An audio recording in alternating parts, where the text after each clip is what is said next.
The Crythian fleet hung in the void like a steel constellation, their warships arranged in perfect geometric formation around the orbital trade station designated Human Crythian Junction Point 7. Admiral Vexthor's mandibles clicked with anticipation as he studied the long-range sensors. The humans had finally agreed to send their tribute vessel, a shuttle, they called it, to formally acknowledge Crythian superiority after 3 months of tense negotiations. Reading incoming signature, the sensor officer announced, his chitinous fingers dancing across holographic controls. Single vessel. Classification, uncertain. Mass reading is. Admiral, this cannot be correct. Vexthor's 4 eyes narrowed. Report accurately, Officer Kren. Sir, the mass signature reads at 2.3 million metric tons. That's larger than our flagship. A ripple of confused clicks echoed through the bridge. The humans had sent military specifications during negotiations. Their largest combat vessels barely exceeded 400,000 tons. This had to be a sensor malfunction. Visual confirmation, Vexthor ordered. The main viewscreen flickered to life, and the bridge fell silent. What emerged from the quantum fold wasn't a shuttle. It wasn't even a ship in any conventional sense. It was a moving fortress, a cathedral of war rendered in dark titanium and pulsing energy fields.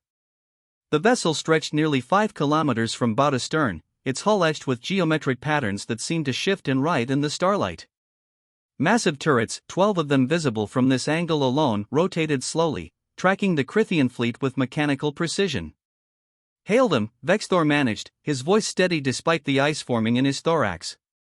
Demand identification. The communications officer worked frantically. They're broadcasting on all frequencies, sir. Audio and data package incoming. A human voice filled the bridge, calm and almost pleasant. This is Captain Elena Vasquez of the UHSV Indomitable Will. We received your invitation to send a shuttle. Unfortunately, all our shuttles are currently deployed on humanitarian missions. So we brought this instead. She's not much, but she gets the job done. The data package unfurled across Vexthor's tactical display, and his blood ran cold. The Indomitable Will wasn't just large, it was a technological impossibility. Her power core generated 890 petawatts, more than the entire Crythian home fleet combined. Her main batteries utilized graviton manipulation technology that could tear a planet's crust apart. Her shield generators created nested reality bubbles that could withstand stellar mass impacts. But what truly terrified Vexthor was the subtle detail buried in the technical specifications. This vessel was 47 years old, a relic from humanity's early expansion period. The notation marked it as a training vessel, used primarily for breaking in new captains. Admiral, his tactical officer whispered, if this is their training ship. Vexthor raised a primary limb for silence. His intelligence reports had been catastrophically wrong. The humans hadn't sent their military specifications during negotiations, they'd sent their civilian transport specifications. This entire time, they'd been comparing Crythian warships to human cargo haulers.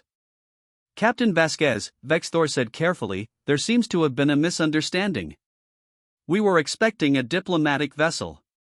Oh, the Will is very diplomatic, Vasquez replied cheerfully.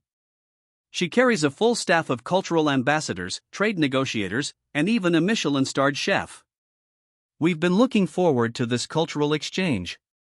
On the viewscreen, the massive warship rotated slowly, presenting its port side.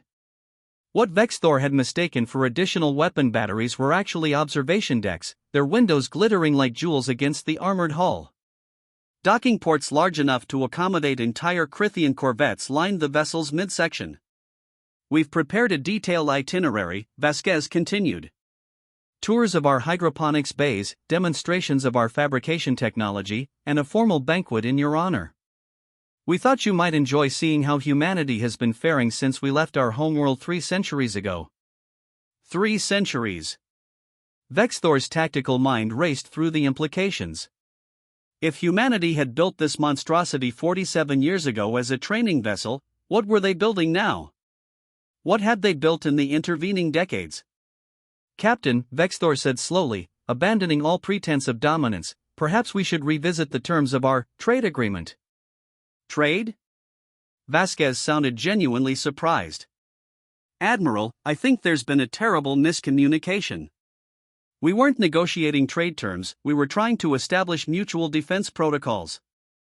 Your sector has been experiencing increased void swarm activity, and we thought you might appreciate some protection.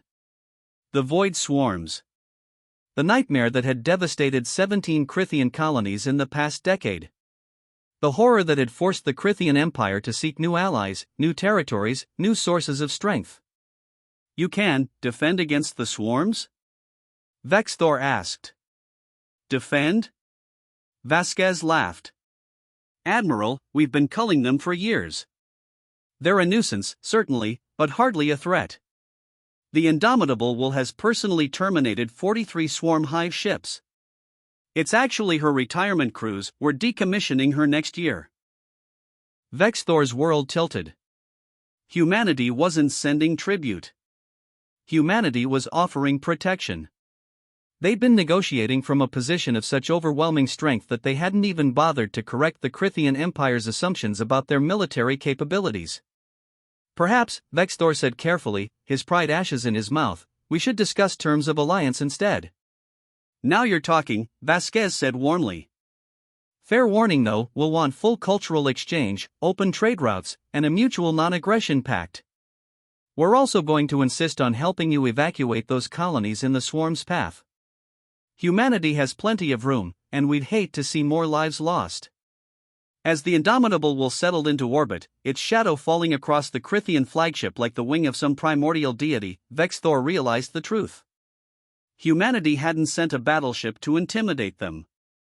They'd sent their idea of a shuttle and called it mercy.